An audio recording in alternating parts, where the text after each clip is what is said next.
वहीं पे महाकुंभ में जैसे कि आप लोग देख सकते हैं ज्योति सिंह जो है फिर से चली गई महाकुंभ में और पवन सिंह का फ़ोटो लेकर के जो है स्नान कर रही थी। और लोग जब पूछे ये कौन है तो ज्योति सिंह ने बताया कि ये मेरे पति हैं। जैसे गाइस मैं बता दूं ज्योति सिंह और पवन सिंह के बीच में काफ़ी ज़्यादा विवाद और झगड़ा चल रहा था, लेकिन इस टाइम जो है फिर से एक न्यू वीडियो वो भी फ़ोटो के साथ काफ़ी ज़्यादा वायरल होते दिख रहा है कि पवन सिंह की बेबी ज्योति सिंह जो है पवन सिंह कोई फ़ोटो को लेकर के महाकुंभ में स्नान करते हुए दिखाई दे रही हैं। गाइस में ये समझ में नहीं आ रहा है कि पहले क्या था अब क्या हो रहा है। ज्योति सिंह का पल में बिहेवियर कुछ और हो जाता है और कुछ पल भर में कुछ और।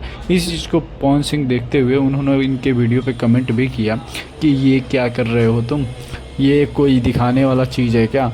तो गाइस मैं बता दूं अभी तक हमारे चैनल को सब्सक्राइब नहीं किया, चैनल को सब्सक्राइब कर लें और ज़रूर बताएं क्या ज्योति सिंह ने जो ये वीडियो बना के भेजा है और लोगों को दिखाने की कोशिश की है कि हम दोनों में प्यार है, क्या ये रियल में है या नहीं, कमेंट करके हमें ज़रूर बताएं। और गाइस मैं बता दूं कि और भी ऐसे वीडियो देखने के लिए आप हमारे चैनल को ज़रूर से ज़रूर सब्सक्राइब करें और सपोर्ट करें।